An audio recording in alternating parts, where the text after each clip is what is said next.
আসসালামু আলাইকুম প্রিয় দেশবাসী এবং প্রিয় সাংবাদিক ও ভাই ও বোনেরা, জাতীয় নাগরিক পার্টি এনসিপি এবং 10 দলীয় নির্বাচনী ঐক্যের পক্ষ থেকে সারা বাংলাদেশের সকল নাগরিকদেরকে আমরা আজকে 22শে জানুয়ারি যেই নির্বাচনী যাত্রা শুরু হচ্ছে সেই যাত্রা আমরা স্বাগত জানাই, আমরা শুভেচ্ছা জানাই। আজকে বাংলাদেশে এক ঐতিহাসিক মুহূর্ত, যেখানে গণ অভ্যুত্থানের পরে বিগত 16 বছরের মানুষের ভোটাধিকার বঞ্চিত থাকার পরে আমরা যখন একটি নতুন নির্বাচন এবং গণভোটের দিকে যাচ্ছি, আজকে থেকে তার আনুষ্ঠানিক প্রচারণা শুরু হচ্ছে।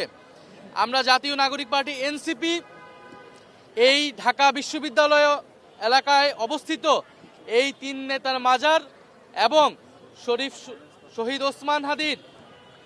শরীফ ওসমান হাদির কবর জিয়ারতের মাধ্যমে আমরা আমাদের নির্বাচনের আনুষ্ঠানিক যাত্রা এই ঢাকা 8কে কেন্দ্র করে শুরু করছি। প্রিয় সাংবাদিক ভাই বোনেরা এবং প্রিয় দেশবাসী, আপনারা জানেন এই ঢাকা বিশ্ববিদ্যালয় এলাকা থেকে 2024 সালের গণ অভ্যুত্থানের অগ্নিপাত শুরু হয়েছিল। এই ঢাকা বিশ্ববিদ্যালয় এলাকা থেকেই 1952 সালের ভাষা আন্দোলন, 1971 সালের মহান মুক্তিযুদ্ধ এবং 1947 সালের পাকিস্তান আন্দোলন, এই সব কিছুর সাথেই এই বঙ্গ জনপদের বাংলার মানুষের যত লড়াই সংগ্রাম সব কিছুর সাথেই জড়িত রয়েছে এই ঢাকা বিশ্ববিদ্যালয় এলাকা। আমরা তাই এই ঢাকা 8 আসনকে নির্বাচন করেছি আমাদের আনুষ্ঠানিক কার্যক্রম প্রথম শুরু করার জন্য। আমরা আজকে এই 3 নেতার মাজারে এসেছি আমাদের জাতীয় প্রধান 2 নেতা শেরেবাংলা একে ফজলুল হক এবং হোসেন শহীদ সোহরাওয়ার্দী তাদেরকে স্মরণের মাধ্যমে এবং আমাদের পূর্বসূরীদের স্মরণের মাধ্যমে আমাদের এই নির্বাচনী যাত্রা শুরু করতে। কারণ আমরা জানি এই বাংলাদেশের রূপকার ছিলেন শেরেবাংলা একে ফজলুল হক, এই বাংলাদেশের অন্যতম স্থপতি ছিলেন হোসেন শহীদ সোহরাওয়ার্দী। শেরেবাংলা ফজলুল হক জমিদারি ব্যবস্থার বিরুদ্ধে লড়াই সংগ্রাম করে বাংলাদেশকে এগিয়ে নিয়ে গেছেন, বাংলাদেশের কৃষক শ্রমিক সাধারণ মানুষের অধিকারকে রক্ষা করেছেন। একইভাবে ফ্যাসিবাদী ব্যবস্থার বিরুদ্ধে লড়াই সংগ্রাম করে আমরা একটি নতুন বন্দোবস্তের দিকে এগোচ্ছি। নতুন রিন গভীর থেকে পরিষ্কার করে কাপড়কে রাখে নতুনের মতো উজ্জ্বল। নতুন রিন অ্যাডভান্সড পাউডার। অন্যদিকে হোসেন শহীদ সোহরাওয়ার্দী এই বাংলাদেশে গণতন্ত্রের ভিত্তি স্থাপন করেছেন। 24-এর গণ অভ্যুত্থানের পরেও আমরা বাংলাদেশে নতুন করে গণতন্ত্রের ভিত্তি স্থাপন করছি এই নির্বাচনের মধ্য দিয়ে। এবং আমরা অবশেষে যাব শরীফ ওসমান হাদি, আমাদের জুলাইয়ের অকণ্ঠ সৈনিক, আমাদের জুলাইয়ের সিপাহসালার আধিপত্যবাদ বিরোধী লড়াইয়ের শহীদ সৈনিক শরীফ ওসমান হাদি, তার কবর জিয়ারতের মাধ্যমে আমরা এবারের নির্বাচন যে আমাদের আধিপত্যবাদ বিরোধী যাত্রা, আমাদের আজাদির যাত্রা, সেই যাত্রা আমরা শুরু করছি শরীফ ওসমান হাদি ভাইকে ধারণ করে স্মরণ করে। এবং আজকের এই নির্বাচনী যাত্রার আমাদের শুরুর 2টা বক্তব্য হচ্ছে, এক, প্রথমত গণভোটে সারা বাংলাদেশের মানুষকে আমরা আহ্বান জানাচ্ছি, গণভোটে আপনারা হ্যাঁ ভোট দিন। গণভোটে হ্যাঁর মাধ্যমে সংস্কারের যাত্রাকে অব্যাহত রাখুন এবং শরীফ ওসমান হাদি ভাইকে যারা হত্যা করেছেন সেই হত্যাকারীদের বিচার আমাদের আজকের এই নির্বাচনী যাত্রার অন্যতম প্রধান দাবি, অন্যতম প্রধান এজেন্ডা। আমরা নির্বাচনের আগেই তার চার্জশিট থেকে শুরু করে সকল কার্যক্রম যাতে সম্পন্ন হয় এবং আমরা অবশ্যই এই হত্যাকাণ্ডের সুষ্ঠু বিচার আমরা এই বাংলার মাটিতে আদায় করে ছাড়বো ইনশাআল্লাহ। আমরা কাজী নজরুল ইসলাম, আমাদের জাতীয় কবি কাজী নজরুল ইসলামেরকেও স্মরণ করে আমাদের নির্বাচনী পদযাত্রা শুরু করব এই ঢাকা 8-এ।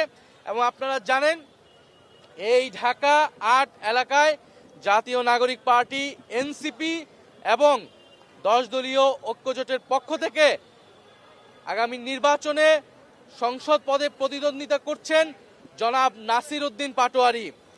জনাব নাসির উদ্দিন পাটোয়ারি বাংলাদেশের মানুষের যেই মনের কথা, বাংলাদেশের মানুষের যেই স্বপ্নের কথা, ঢাকা 8বাসীর যেই কষ্ট দুঃখ দুর্দশার কথা তিনি তুলে ধরছেন। অত্র এলাকার দুর্নীতি, চাঁদাবাজ এবং সন্ত্রাস যাকে ভয় করে এই এলাকার মানুষ কোনো কথা বলতে পারে না এতদিন, নতুন মাফিয়া এসেছে এই ঢাকা এলাকায়, সেই নতুন মাফিয়াদের বিরুদ্ধে, নতুন জমিদারদের বিরুদ্ধে নাসির উদ্দিন পাটোয়ারি 10 দলীয় ঐক্যজোটের পক্ষ থেকে তার কথা বলে যাচ্ছেন, ভোট চেয়ে যাচ্ছেন। আমরা আজকে ঢাকা এলাকায় প্রদক্ষিণ করব, মার্চ ফর জাস্টিস আমরা করব এবং আমরা আনুষ্ঠানিকভাবে জাতীয় নাগরিক পার্টি এনসিপি আমরা আজকে এইখানে তিন নেতার মাজারে কবর জিয়ারতের মাধ্যমে আমরা আমাদের নির্বাচনী পদযাত্রা ঘোষণা করলাম।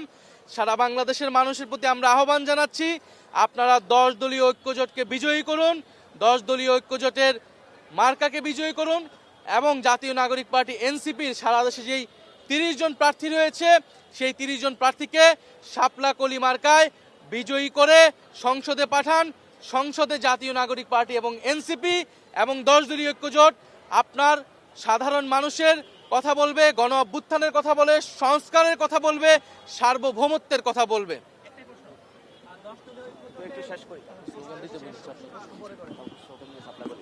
একটা বিষয় রয়েছে যে আমাদের এই নির্বাচনে অন্যতম বড় এজেন্ডা কিন্তু বিচার। 24-এর যারা আহত হয়েছেন, শহীদ হয়েছেন এবং শহীদ ওসমান হাদির বিচার, এই জন্য কিন্তু আমরা আজকে যে আমাদের নির্বাচনী আয়োজন যে যাত্রা, এখানে মার্চ ফর জাস্টিস রেখেছি।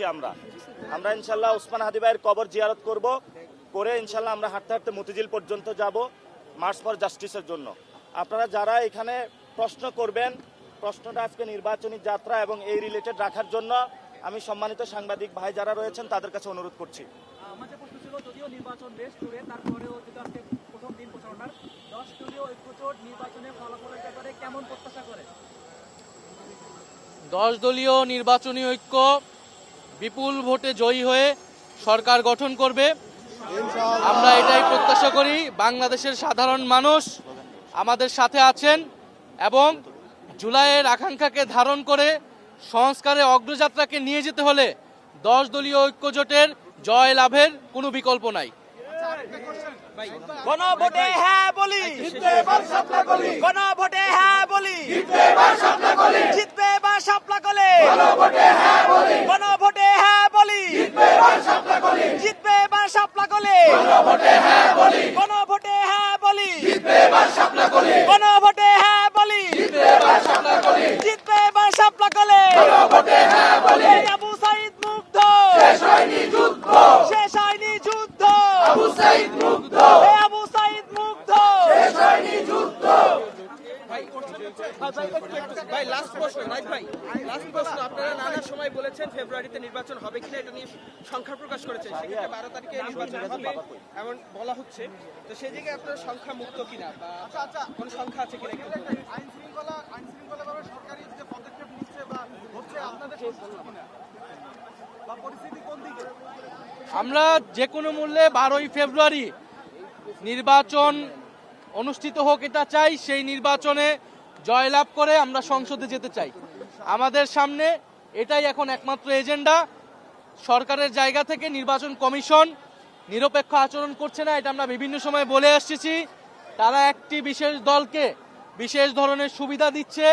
এই যে গত কয়েকদিন নির্বাচনী প্রচারণার নিয়ম না থাকলেও তারা নির্বাচনী প্রচারণা করেছে, অন্যদিকে গণভোটের পক্ষে প্রচারণা করতে যেয়ে আমাদেরকে নির্বাচন কমিশন শোকজ নোটিশ দিয়েছে। ফলে আমরা এটা বারবার বলেছি যে নিরপেক্ষতা থাকতে হলে নিরপেক্ষ আচরণ করতে হবে, কিন্তু আমরা চাই যে কোনো মূল্যে সামনের দিকে এগিয়ে যেতে।